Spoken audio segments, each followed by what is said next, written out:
Juan describe así la primera de las señales que iban a preceder al segundo advenimiento. Hubo un gran terremoto, y el sol se puso negro como tela de silicio, y la luna se volvió toda como sangre. Estas señales se vieron antes del siglo XIX. En cumplimiento de esta profecía, en 1755 ocurrió el más terrible terremoto que se registrara alguna vez, aunque comúnmente se lo conoce como el terremoto de Lisboa.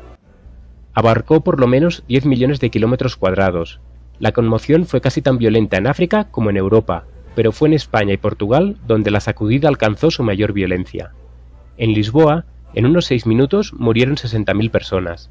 El terremoto sobrevino en un día de fiesta, cuando las iglesias y los conventos estaban llenos de gente. Pocas fueron las personas que escaparon. Se calcula que 90.000 personas perdieron la vida en ese aciago día. 25 años después apareció la siguiente señal mencionada en la profecía: el oscurecimiento del sol y la luna. En su conversación con sus discípulos en el Monte de los Olivos, después de describir el largo periodo de prueba para la Iglesia, los 1260 años de persecución papal y cerca de los cuales él había prometido que su tribulación sería acortada, el Salvador mencionó ciertos eventos que precederían a su venida y fijó el tiempo en que se presenciaría el primero de estos al decir: en aquellos días, después de aquella tribulación, el sol se oscurecerá y la luna no dará su resplandor. Los 1260 días o años terminaron en 1798. La persecución había cesado casi por completo desde hacía un cuarto de siglo.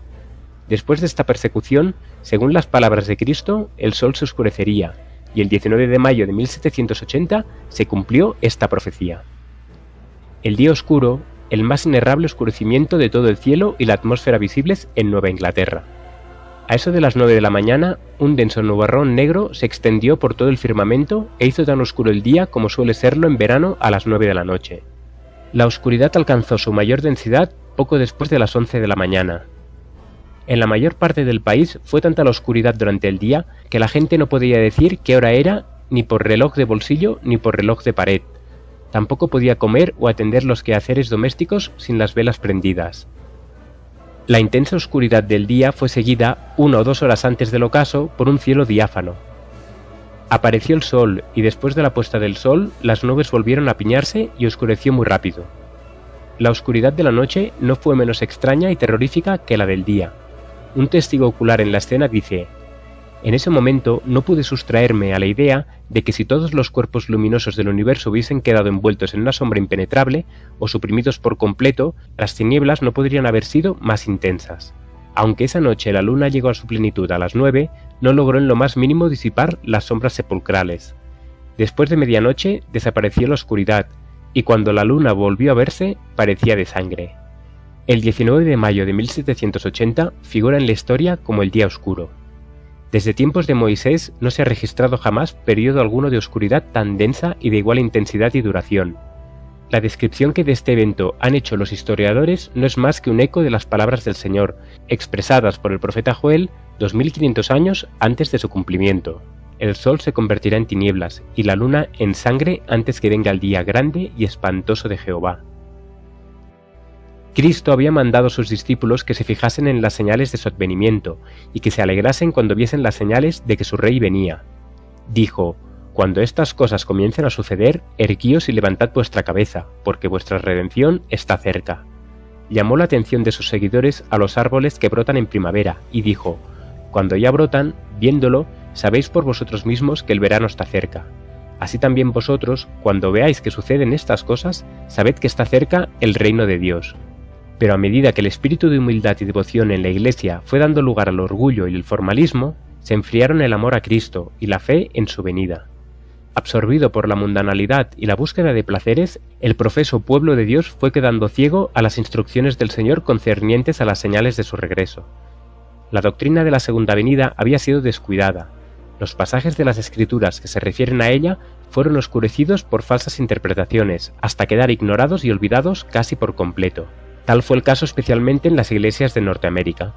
La libertad y comodidad, el deseo ambicioso de riquezas y lujos, el frenético correr tras la popularidad, indujo a los hombres a concentrar sus intereses y esperanzas en las cosas de esta vida, y a posponer para el futuro lejano el día solemne en que el presente estado de cosas habrá de terminar. Cuando el Salvador dirigió la atención de sus seguidores hacia las señales de su regreso, predijo el estado de apostasía que existiría precisamente antes de su segundo advenimiento. Habría, como en los días de Noé, actividad y agitación en los negocios mundanos y la búsqueda de placeres, comprar, vender, edificar, casarse y darse en casamiento, olvidándose entre tanto de Dios y de la vida futura. La condición de la Iglesia en este tiempo está descrita en las palabras del Salvador en el Apocalipsis: tienes nombre de que vives y estás muerto. Y quienes no quieren dejar su indolente descuido les dirige la solemne advertencia: si no velas, vendré sobre ti como ladrón y no sabrás a qué hora vendré sobre ti. Era necesario despertar a los hombres y hacerles sentir su peligro para inducirlos a prepararse para los solemnes eventos relacionados con el fin del tiempo de gracia. El profeta de Dios declara: grande es el día de Jehová y muy terrible. ¿Quién podrá soportarlo? A los que han quebrantado sus pactos y apresurado tras otro Dios, y han encubierto la iniquidad en sus corazones y amando las sendas de injusticia, el día del Señor será tinieblas y no luz, oscuridad que no tiene resplandor. El profeta Jeremías, al mirar hacia el futuro y ese tiempo terrible, exclamó: se conmueve mi corazón, no puede estar quieto, por cuanto has oído, oh alma mía, el sonido de la trompeta y la alarma de guerra. Destrucción sobre destrucción es anunciada.